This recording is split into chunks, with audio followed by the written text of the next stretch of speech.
bonjour à vous.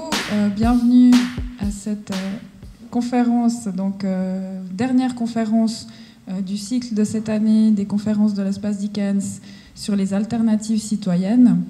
Nous, on a choisi de vous parler ce soir de passage à l'action et de vous montrer aussi des exemples du coup de personnes qui s'engagent, qui passent à l'action et des possibilités d'action aussi pour vous si vous êtes intéressé aussi à passer à l'action. Donc l'idée c'est de vous montrer un peu ce qu'on propose au niveau du WWF suisse à une échelle aussi locale voire plus large et puis de vous montrer du coup des possibilités et après discuter aussi avec vous sur ces questions-là. Simplement peut-être en une phrase, dites-nous chacun votre tour, voilà, ma question, mon attente, ma motivation, ou simplement, voilà, je suis venu voir pour écouter. C'est aussi une façon de démarrer les choses. Mais je pense que ça peut être un premier tour de chauffe qui nous permettra ensuite de réagir peut-être dans les présentations. Je vous passe le micro. Bonsoir Virginie, moi j'ai pas de questions particulières, j'ai juste 2 enfants et dans le cadre de la COP21, voilà, c'était pouvoir leur répondre à des choses un peu plus pratiques et au quotidien. Bonsoir, donc moi ce que j'aimerais savoir s'il y a d'autres pistes éventuelles pour cet engagement et puis motiver les gens autour à s'engager aussi. Donc motiver les autres. Oui, c'est un peu la même remarque. Au-delà des notions, des concepts même de valeurs qui motivent je dirais, entre guillemets, les militants de base dans ce domaine civique ou associatif, d'aller plus au-delà des habitués. Hein. Je prends par exemple Alternativa, c'était un événement majeur, mais on y trouvait les gens qu'on y trouve souvent dans ce genre d'événement. Et comment on peut aller au-delà, activer, si ce n'est développer un petit peu cet engagement dans toute la société. Comment sortir de la famille des convaincus, quoi. Voilà. Oui, alors, ça aussi, c'est une question. Moi, je m'appelle Isabelle. Et puis, nous, on a une association qui est un style de ville en transition. Moi, je suis responsable du potager urbain. Ça m'intéresse beaucoup de savoir ce que font les autres et comment ils s'y prennent. Bonsoir Alejandro. Moi, j'étais intéressé au niveau privé, comment je pourrais faire mieux et en étant bien conscient de ce que je fais. C'est pour ça. Bonsoir, alors moi c'est Sylvain, et puis en fait j'avais un projet que j'aimerais bien voir avec vous plus tard, comment ça pourrait se concrétiser, avec des amis, enfin on vient tous des professions de l'environnement, on fait la HUIG, la plupart, ou l'Ulier, en horticulture, et en fait on aimerait faire un projet de toiture végétalisée sur les toits un peu Lausanne, Genève et compagnie, afin de faire varier les biotopes, et puis surtout faire de l'apiculture, vu que voilà, vous connaissez la problématique du déclin des abeilles en milieu rural à cause des monocultures et des pesticides et compagnie, et du coup de faire une transition en milieu urbain qui permettrait aussi en tant que bioindicateur de mesurer la pollution de l'air et dépolluer l'atmosphère notamment, et surtout qu'il y a beaucoup d'espèces variées, beaucoup d'espèces indigènes et compagnie, et donc ça permettrait d'avoir une meilleure pollinisation. Donc, voilà. Donc comment passer de l'idée du projet à la réalité, quoi. Voilà, exactement. Alors bonsoir, Frédéric Turin. Dans 3 semaines, je vais emménager à Bulle. Et pour ma commune, pour ma région, j'aimerais savoir comment m'engager dans un projet au niveau de la protection de l'air, au niveau des émissions de gaz à effet de serre. J'ai plein d'idées, mais le problème, c'est l'action. Comment être dans l'action et puis avoir un projet pertinent et durable qui donnera des résultats pertinents au bout de peu de temps, parce que il faut agir vite et bien, et puis je n'ai pas vraiment les clés pour arriver à entamer un projet qui me soit facile et pertinent, quoi. Tout à l'heure, on a entendu le mot-clé potager, maintenant on entend le mot-clé bulle. Ah, je vous mets. Bonsoir, moi c'est Mélanie, donc j'ai pas de questions particulières, mais je suis très intéressée d'écouter tout ce que vous avez raconté. Bonsoir, Narcisse Nicolas. Je m'occupe en fait d'être actif dans le développement en Afrique sans avoir jamais être allé en Afrique, mais depuis l'an 2000 avec le noyau, je vais vous donner la documentation, IMPI, on a créé ou maintenu au minimum 15 à 20 000 postes de travail avec des méthodes simples, c'est-à-dire en travaillant avec les Africains. Mais on n'est pas écouté à la DDC, même si Didier Bourcalter répond à mon courrier. c'est-à-dire des solutions simples, ne leur plaisent pas. On rencontre des fonctionnaires, on rencontre des gens, et j'aimerais savoir pourquoi les gens qui sont dans le bénévolat travaillent comme des fonctionnaires. Bonsoir, mon nom c'est Bernard, je viens de Berne, je suis sociologue, j'étais fonctionnaire dans la santé publique. Je suis nouveau à Lausanne et je m'intéresse de voir un peu comment la scène du bénévolat en Suisse romande se montre. Je m'appelle Charles, je suis intéressé aux installations techniques durables, puisque j'ai sur ma maison depuis 1999 j'ai des panneaux solaires thermiques et photovoltaïques. Et puis je termine actuellement un bénévolat dans le social et j'ouvre les yeux pour savoir qu'est-ce que je peux faire maintenant. Donc dans n'importe quel domaine, et puis je vais revoir ici pour le domaine durable. Parfait. Merci beaucoup.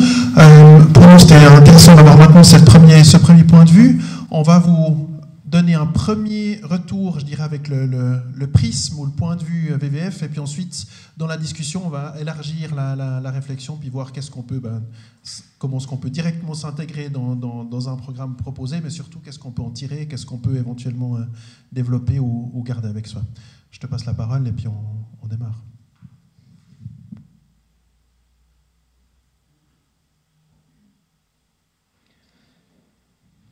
Alors, comme l'a dit Marc, dans un premier temps, je vais vous expliquer aussi ce qui se passe au niveau du VVF et ce que nous, on propose comme possibilité. Et puis, dans un deuxième temps, on verra aussi des exemples de projets. Et ensuite, on ouvrira plutôt la discussion, où c'est plutôt dans cette partie-là aussi qu'on essaiera de répondre à vos questions individuelles.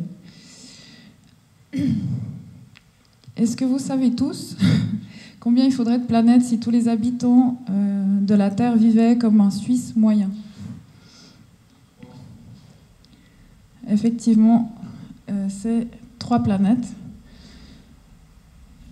Donc, si vous voulez aller calculer votre propre empreinte écologique, vous pouvez le faire sur le site footprint.ch. Donc, le constat qui se fait aujourd'hui, comme vous le savez, parce que vous êtes quand même plutôt un public déjà intéressé et averti, mais il y a aussi beaucoup de gens encore qui se cachent un peu certaines choses. Notre empreinte écologique globale ne cesse d'augmenter, alors que l'indice planète vivante, donc qui mesure la biodiversité sur Terre, ne cesse de diminuer. Si vous êtes intéressé, il y a un rapport du WWF international qui s'appelle le rapport Planète vivante, que vous pouvez trouver sur le site du WWF, qui explique ces questions-là. Et donc on est à une époque où on n'a qu'une seule planète, et on doit passer d'une économie, je dirais, avec une profusion de ressources naturelles, à une économie de vaisseau spatial où finalement chaque ressource est comptée et doit être pensée pour pouvoir répondre aux besoins de tout le monde. Donc par rapport à ça, on est obligé de repenser beaucoup de choses. Donc repenser notre façon de produire, repenser notre façon de consommer, réorienter aussi les flux financiers, tenter d'instaurer une gouvernance au niveau mondial, ce qui est extrêmement difficile, comme vous le savez. Et par rapport à ça, ça veut dire qu'il y a beaucoup à faire, beaucoup de personnes qui s'engagent aussi. Nous, l'idée, c'est aussi de vous montrer à un niveau aussi local des personnes qui ont choisi de s'investir aussi, que ce soit sur des projets ou au niveau professionnel, pour tenter d'apporter des réponses à leur échelle. Donc, je pense que vous connaissez potentiellement tous l'image du colibri. Donc, souvent, on se sent un peu... petit face à tout ça, et on se dit mais qu'est-ce que ça va faire si moi je fais une petite action locale. C'est l'image du colibri donc qui veut éteindre le feu de forêt, et puis l'idée c'est de dire on a eu des participants dans la formation qui avaient comme slogan pour leur projet qui m'avait beaucoup plu, c'était de dire finalement il n'y a pas de petits gestes si on est des millions à les faire, donc chaque geste compte, on peut s'investir à plein de niveaux différents, mais finalement comme l'a dit Marc, on choisit soit de se dire que c'est pas à nous de faire bouger les choses, que c'est aux politiques, tout le monde se renvoie un peu la balle, mais chacun peut commencer à son échelle. On doit aussi repenser aujourd'hui certaines choses.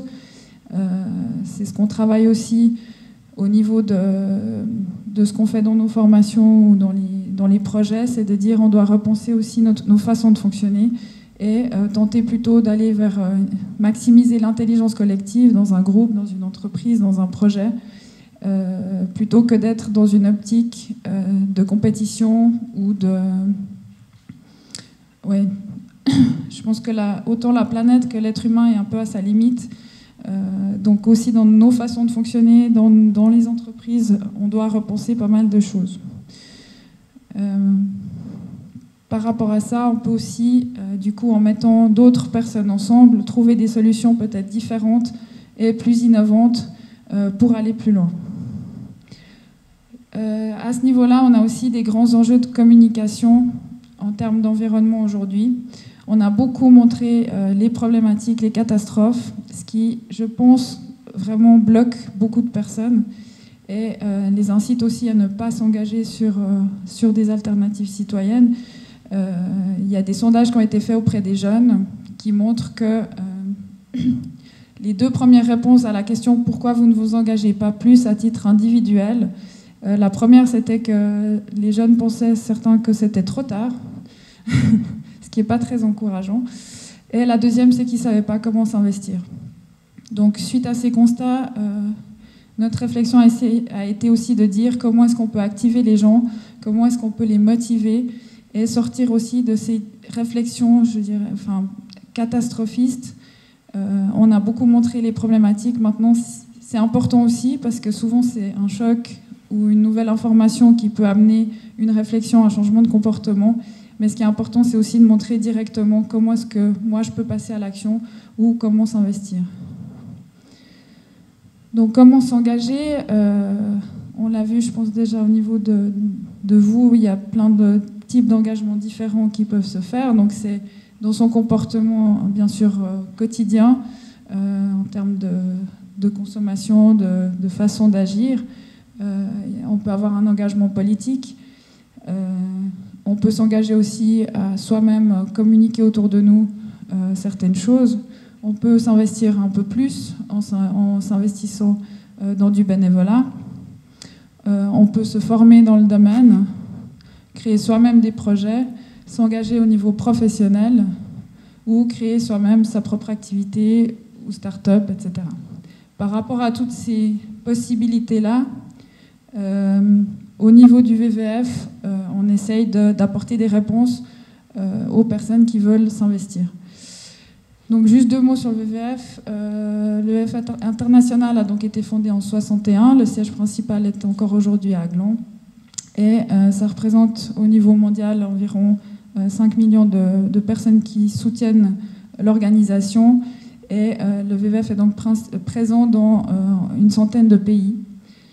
Au niveau suisse, le siège principal est à Zurich et on a ici un siège régional pour la Suisse romande, donc on est dans le bâtiment à côté, où on est une petite équipe. Il y a ensuite des sections dans chaque canton, où là il y a des possibilités d'engagement aussi bénévole. Annick vous en parlera tout à l'heure. Voilà. Pour atteindre nos objectifs, on utilise principalement 4 leviers, donc bien sûr des projets de terrain, des projets avec les entreprises, des projets au niveau politique, de lobbying, etc. et une partie de sensibilisation. Ça, c'est les principaux thèmes du VVF suisse sur lesquels on travaille. Par rapport à ça, vous trouvez différentes choses. Par exemple, en tant que consommateur, on propose des conseils en ligne. Il y a aussi une application que les gens peuvent télécharger pour faire leurs achats, par exemple, sur les fruits et légumes de saison, les poissons, etc. Au niveau politique, on est présent, bien sûr, sur des initiatives, des référendums, sur les réseaux sociaux aussi, sur Twitter et Facebook. Au niveau des jeunes, il y a aussi pas mal de possibilités d'action et d'engagement. Il y a des camps qui sont proposés chaque année pour les enfants et les jeunes qui ont énormément de succès. Ça, c'est quelque chose qui marche beaucoup. Il y a du travail aussi, des journées d'action. et puis des magazines pour les petits, et du soutien aussi pour les enseignants avec des activités scolaires qui peuvent être proposées. Donc là, les enseignants peuvent aussi eux-mêmes s'engager de différentes façons.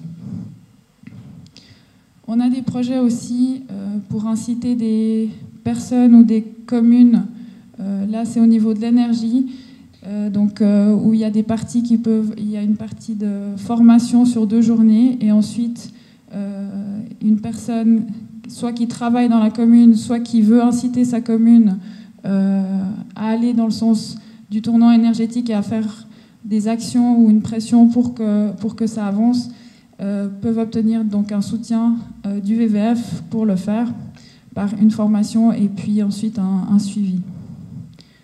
Il y a un autre projet au niveau de la revitalisation des cours d'eau qui fonctionne un peu sur le même principe, avec des journées de formation et ensuite un suivi pour des personnes qui voudraient mettre en place un projet au niveau de leur propre commune. Au niveau du bénévolat, il y a d'autres projets plus avec les sections, et ça c'est Annick qui vous en parlera, donc je ne vous en dis pas plus pour l'instant. Et au niveau de la formation,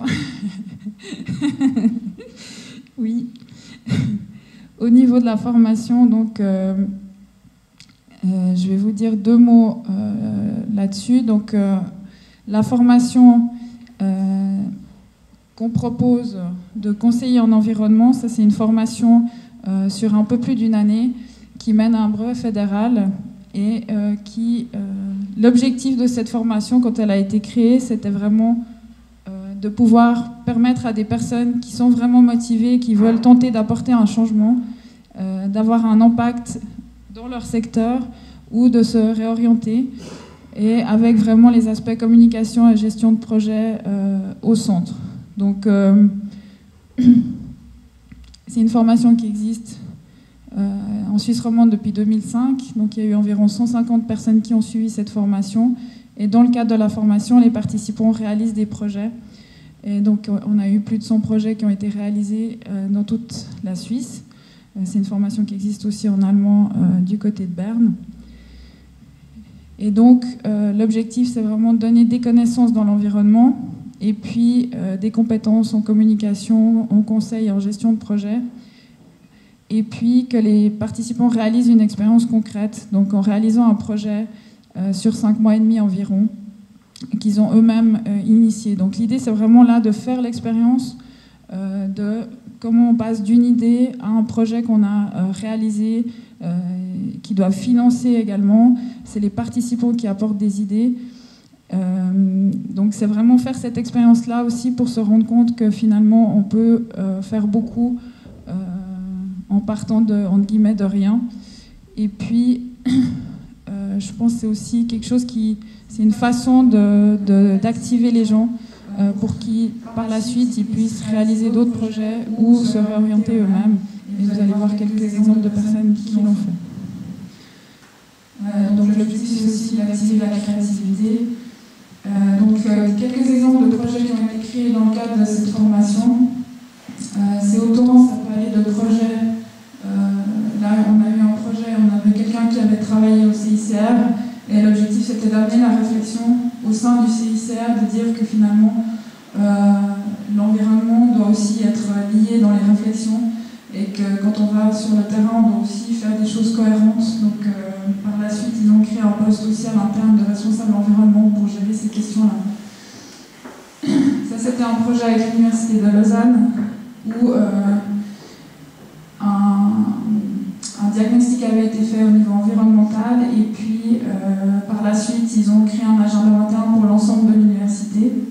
Et une des personnes qui était dans le projet donc, a continué à coordonner cet agenda 21 par la suite. Ça, c'était un projet de cette année autour du gaspillage électronique et plus particulièrement des smartphones, où ils ont créé un événement en fait, à Nyon pour sensibiliser les gens aux impacts environnementaux et sociaux de la consommation effrénée de smartphones. Et puis, on a une participante qui, pour la suite, va créer aussi un site internet pour inciter les gens à réparer, etc.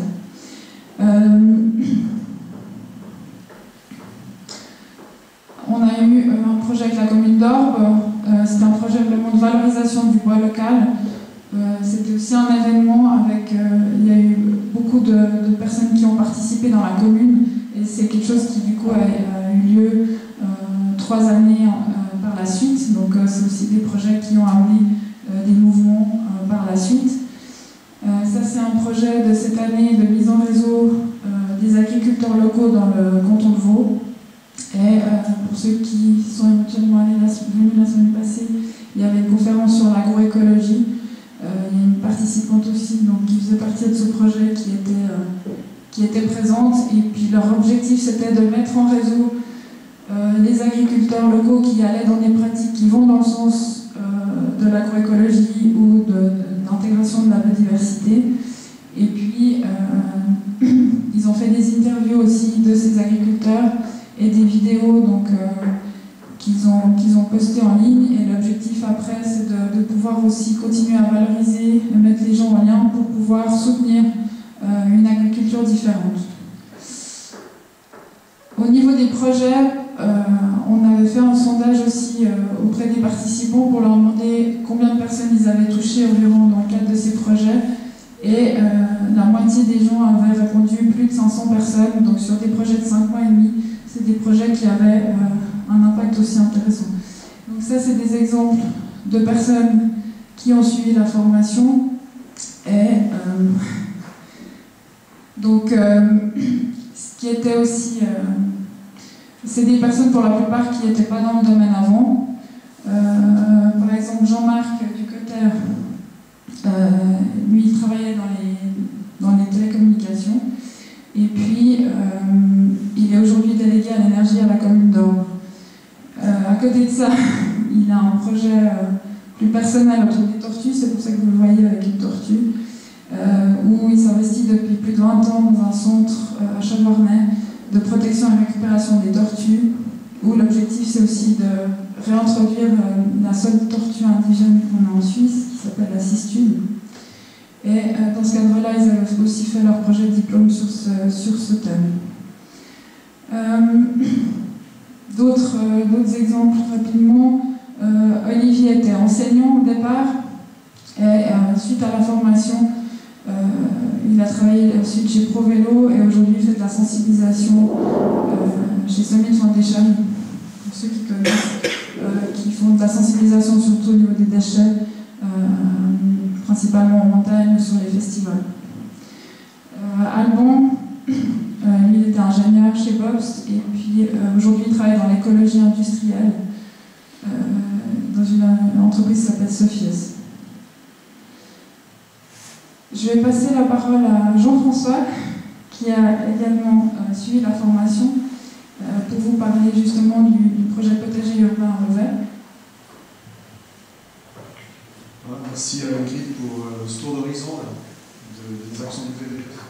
C'est très vaste et tous les gens qui sont à la recherche d'idées, il y a de quoi piocher. Moi, je vais vous parler de la démarche potager urbain à Vevey qui s'est mise en place cette année. Vevey est une ville qui se construit énormément, qui est déjà énormément urbanisée. Donc les surfaces libres se comptent sur les doigts d'une main et il y a beaucoup de pression sur ces espaces. La ville de Vevey possède une ancienne maison qui a été d'enseignement sous des scouts et puis finalement qui était tellement délabrée qu'elle a été démolie. Il y a un projet de construction de logements sociaux là, sur cette parcelle-là, mais il n'y a pas de plan d'affectation. Donc dans ce contexte-là, quelqu'un a lancé l'idée au conseil communal, avec le budget de démolition de la maison, de consacrer une part de ce budget à l'affectation des terrains pour en faire des jardins partagés, parce qu'il y a pas mal de monde qui cherchait des surfaces à cultiver à Vevey. On voit ici la maison avant et après la démolition.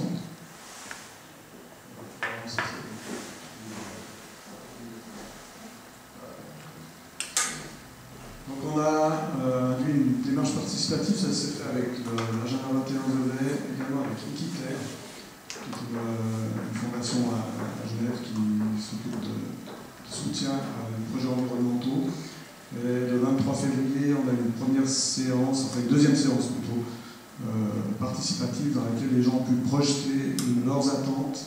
Toutes les personnes inscrites habitent à 5 minutes ou plus à pied du lieu des jardins. Et ensuite, on a pu vraiment partager et former des ateliers finalement où il y avait à la fois des ateliers sur le compostage, un atelier sur l'animation des jardins, sur l'outillage, etc. Donc chacun a pu poser son rêve. Et finalement, on a eu des jolis projets dessinés du jardin idéal. Et puis on va voir ce qu'il en est advenu. Dans ce projet ont été intégrés également un atelier protégé pour les handicapés, les églantines. Donc toute la conception d'espace a été aussi faite en fonction d'accès aux handicapés, et également pour les cultures. Alors voilà, au mois d'avril, on s'est retrouvé pour la mise en place des parcelles. Il faut savoir que ce travail a été fait avec un terrain remblayé, avec une très très mauvaise terre. L'idée étant de cultiver sur des buts, en permaculture, c'est-à-dire sans retourner le terrain. En travaillant avec du compost, on voit ici à l'arrière-plan un gros tas qui a été poussé en une journée. Et l'idée, c'était que chacun travaille à la mise en place collective du jardin, sans savoir où allait être sa parcelle. Le tirage au sort s'est fait après. Donc c'est intéressant parce qu'il y a une belle énergie autour de tout ça. Et finalement, il y avait des coins de terrain qui étaient meilleurs que d'autres. Certains ont hérité des plus belles, d'autres des plus moches. Voilà. Puis on voit qu'il y a aussi un coffre à outils, il y a un espace commun qui a été défini aussi, dans lequel les gens peuvent organiser des fêtes et des événements. Voilà, on a eu ensuite l'inauguration de ces jardins qui s'est faite le 29 mai. Donc on voit que tout est allé très vite entre le mois de février finalement et le mois de mai, avec de l'énergie, de l'organisation et surtout l'enthousiasme des gens qui a été activé par ces démarches participatives. Ça a pu très très rapidement se réaliser. On voit au centre un groupe de handicapés qui est venu en chaise roulante pour cette inauguration. Certains, on ne voit pas leur carré de culture, mais ils sont installés sur des petites tables à hauteur de personnes. Et puis on voit déjà sur la dernière image que le développement des cultures a été très rapide. Et dans le courant d'été, malgré une année extrêmement sèche et problématique, ces jardins sont magnifiquement développés. Alors la suite, eh bien, je l'ai dit, la parcelle elle est destinée à la construction, donc il y a un contrat provisoire non écrit, mais quelque part on sait que ça peut devenir des immeubles. Le souhait qui a été formulé, c'est que dans le cadre de ce plan d'affectation et avant la construction, les surfaces libres soient traitées de manière naturelle et de manière aussi à permettre de continuer l'expérience des jardins partagés. Ces jardins, il y a un principe de base, j'ai oublié d'en parler, c'est les règles de vie, c'est-à-dire qu'il n'y a aucun pesticide, aucun engrais chimique. Donc on y arrive, on a une certaine expérience à la ville de Vevey avec ça, donc on a pu apporter aussi pas mal de conseils également sur le compostage, et on voit que le résultat est là. Donc la parcelle, comme j'ai dit, destinée à la construction, donc on ne sait pas trop combien de temps ça va durer. Par contre, il y a un mandat qui est clair de la part de la ville, c'est qu'elle souhaite étendre l'expérience à d'autres quartiers. Donc on est en recherche d'autres surfaces. Alors là, on va plutôt s'intéresser aux surfaces intérieures, cours d'immeubles ou anciennes pelouses non utilisées. Et très souvent, les abords d'immeubles et de locatifs sont intéressantes à ce titre-là. Et puis ici, on a une 60aine de parcelles et de familles, mais on peut avoir aussi 2 ou 3 ou 4 personnes qui démarrent un jardin partagé. Il n'y a pas de dimension critique pour ça. Il suffit de préparer le terrain et puis surtout d'avoir un côté vraiment convaincu de la chose. Ensuite, là, il y a une question de durabilité du groupe finalement, puisqu'il s'est constitué de manière informelle avec ces rencontres et la constitution des jardins. Mais l'idée étant maintenant qu'ils fondent une association de façon à pouvoir défendre le projet plus loin lors de l'affectation de la parcelle. Donc on voit que ces mouvements induisent aussi une démarche chez les gens, chez les citoyens, qui prennent en compte ils prennent à leur compte l'événement. Donc au début, la ville l'a initié, mais vraiment là, on voit que le relais s'est bien passé. Voilà, je vais vous parler aussi très brièvement du projet de diplôme qui a été le mien et celui d'un groupe du cours formation de conseil d'environnement. Donc on a travaillé sur un projet qui est en lien avec les garderies de la ville de Lausanne, puisque ce projet était... la ville de Lausanne a créé maintenant une alimentation pour les enfants dans les garderies qui est en grande partie alimentée par des légumes biologiques et produits dans le cadre d'une association également. Et notre travail a été de créer des jeux pédagogiques pour les garderies de Lausanne, des enfants de 3-5 ans, donc, sur le thème de la découverte des fruits et légumes de saison et locaux. Alors on a créé plusieurs activités qu'on a pu tester dans les garderies, sous la forme de memory, de jeux des familles, des légumes et des fruits, de découverte par les 5 sens, également des paniers croquins, puisque les enfants devaient aller faire leurs courses et trouver les légumes qui étaient adéquats en fonction des saisons. Ce qui n'est pas évident avec des petits bouts de choux de 3 à 5 ans, mais on a eu des expériences assez marrantes. Voilà, la suite, donc ça c'était vraiment une mallette de jeux test qu'on a fait, qui a eu un écho très très positif au niveau des éducatrices et des garderies. Et puis finalement, la ville de Lausanne maintenant développe tout un concept d'alimentation locale et bio pour les garderies, les écoles, les différentes structures communales. Et finalement, a déposé un rapport préavis sur tout ce concept, y compris la production dans les fermes, notamment la ferme de Roverea sur les Hauts-de-Lausanne. Et a prévu normalement de produire 100 mallettes de jeux. Donc on voit que ce projet va se prolonger dans le concret. Et puis donc vous avez quelques infos sur les ligues de la santé aussi qui ont fait un test du même style dans les garderies à Lausanne. Voilà. Alors moi je vais laisser Annick nous présenter aussi un peu son projet et puis ensuite les questions de bénévolat au VVF. Pour les questions, je pense qu'on les prendra en fin de... Merci. Alors, mon projet, je pense qu'il va vous intéresser parce qu'il s'est développé à Bulle, justement. Donc, c'est pour ça que je souriais tout à l'heure. Donc, c'était vraiment dans un autre cadre où le but, c'était de promouvoir la mobilité douce à Bulle, également pour la qualité de l'air, mais notamment pour promouvoir la mobilité douce à travers la future création de la voie verte qui va se faire dans cette ville. Donc, les autorités ont décidé de la créer. Ce sera une boucle de 5 km qui tournera tout autour de la ville et également en milieu urbain. Et nous, on a voulu en fait impliquer la population dans sa création sur l'utilisation et son aménagement sur le premier tronçon qui va se réaliser au printemps l'année prochaine. Donc, c'était essentiellement un projet de communication. Et en fait, ce qu'on s'est vite rendu compte, mes collègues et moi, c'est que pour que les gens adhèrent à un projet, qu'il soit environnemental ou autre, les gens aiment participer, ils aiment pouvoir donner leur avis.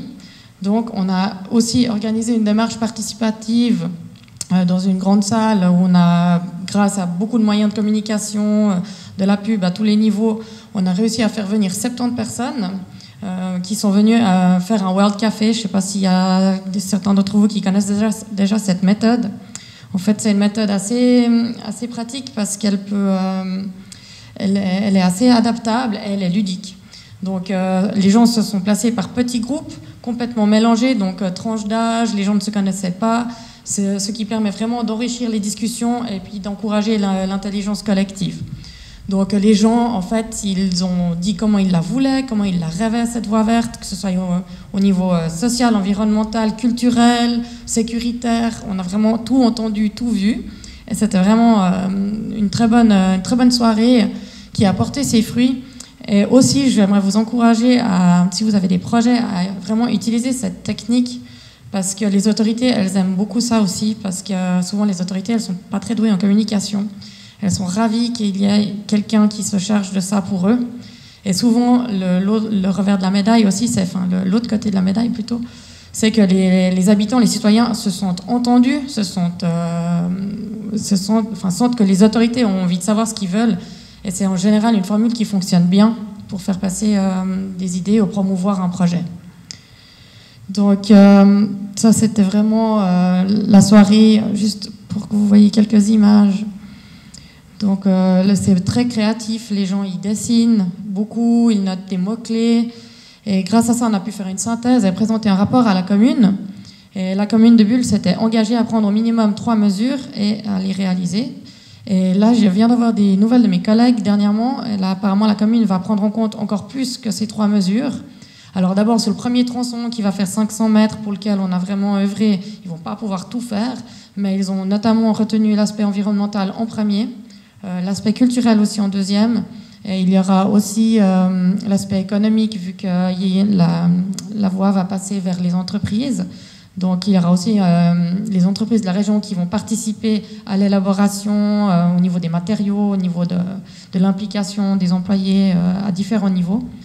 Donc c'est vraiment quelque chose qui a fédéré les gens et qui va apporter un peu de travail à certaines entreprises locales, tout en sécurisant les piétons et encourager les gens surtout à passer depuis la gare aux entreprises à pied plutôt que venir en voiture. Donc ça a vraiment touché les gens à plusieurs niveaux. Et encore une fois, c'était un grand succès et je vous encourage à utiliser cette manière de communiquer si vous avez un projet à faire passer. Après, on pourra discuter peut-être plus en détail sur les autorités bulloises ou comment... parce que là, maintenant, il va y avoir des groupes de travail en fait, qui vont se créer pour suivre le projet, encore avec des habitants, pour qu'ils puissent continuer la réalisation de la boucle, parce que ça risque de se faire sur 10 ans, vu qu'il y a beaucoup de terrain pour la mettre en place, il faut creuser, il faut pas exproprier, mais il y a quand même 2-3 terrains qui sont sensibles, donc ça risque de prendre du temps pour la réalisation complète. Mais voilà, c'était un bon moyen d'encourager la mobilité douce. Et si vous avez des questions tout à l'heure, vous pouvez venir vers moi et j'y répondrai volontiers. Donc ça, c'était ma casquette de conseillère en environnement grâce à la formation. Et j'ai une autre casquette, comme vous l'avez entendu tout à l'heure, par rapport au bénévolat. Donc, je suis responsable de la communauté des bénévoles ici au VVF à Lausanne pour toute la Romandie. Donc, nous, en Romandie, on a un axe principal sur lequel on travaille au niveau de l'environnement, c'est tout ce qui est biodiversité, les connexions naturelles en milieu agricole. Et on a souvent des actions ponctuelles où on a besoin de bénévoles pour aller planter des arbres, comme ce jour-là, sur les terrains des paysans ou des vignerons, pour recréer un peu d'espace à la petite et moyenne faune, pour qu'elle puisse un peu plus bouger et connecter un peu toutes ces parcelles de forêt ensemble pour développer la biodiversité. Donc, on a plusieurs actions qu'on poste sur une plateforme que vous pourrez voir tout à l'heure sur Internet, où on répertorie toutes les actions de tous les cantons, parce que chaque canton a un bureau VVF régional, et ici, à Lausanne, on centralise toutes les demandes, toutes les actions. Donc, si vous cherchez une fois à participer à une de ces actions nature, une de ces journées ponctuelles comme ça, c'est là-dessus qu'il faut aller voir où ça se passe et quand. On a un peu plus de 200 bénévoles qui participent à ces actions ponctuelles sur le terrain, ces actions de terrain.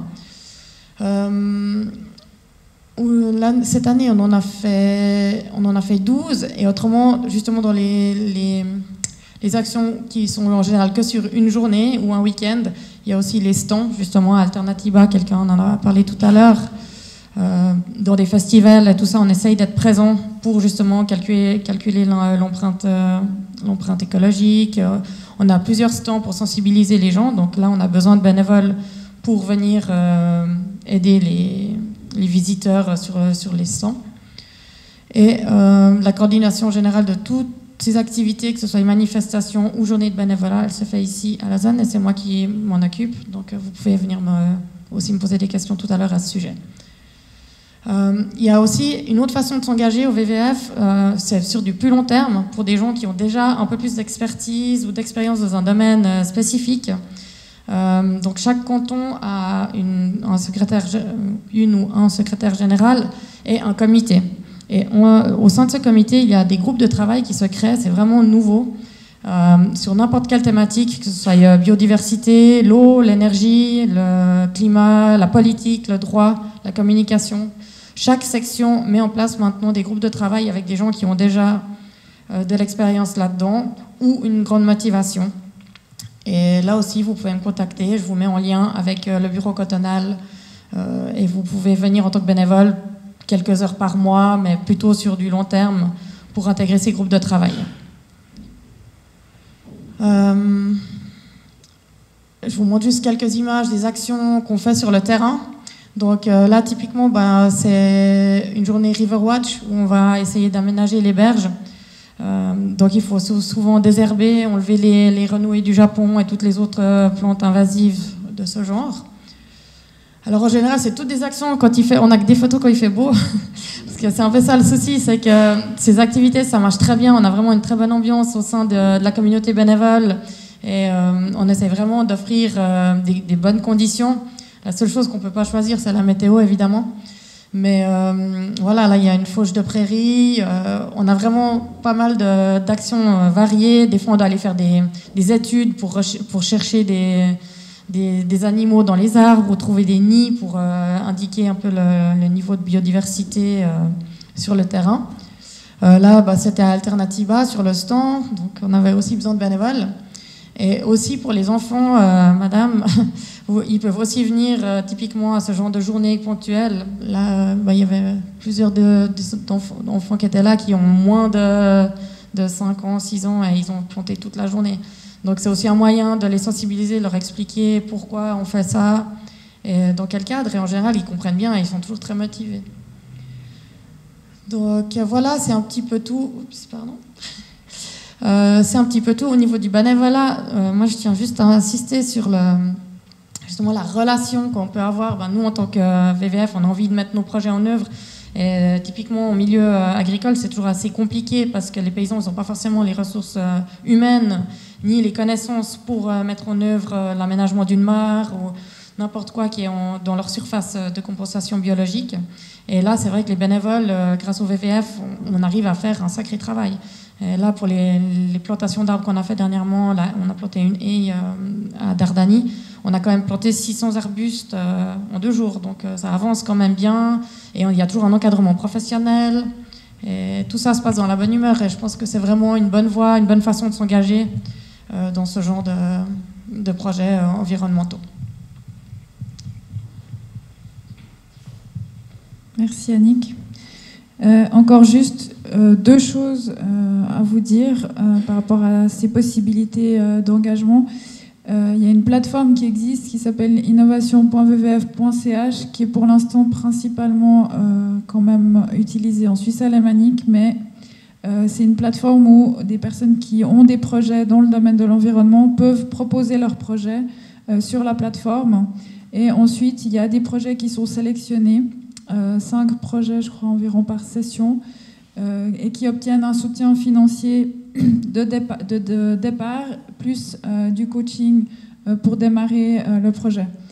Donc ça, c'est quelque chose qui a lieu 3 ou 4 fois par année. Si vous êtes intéressé, vous pouvez aussi...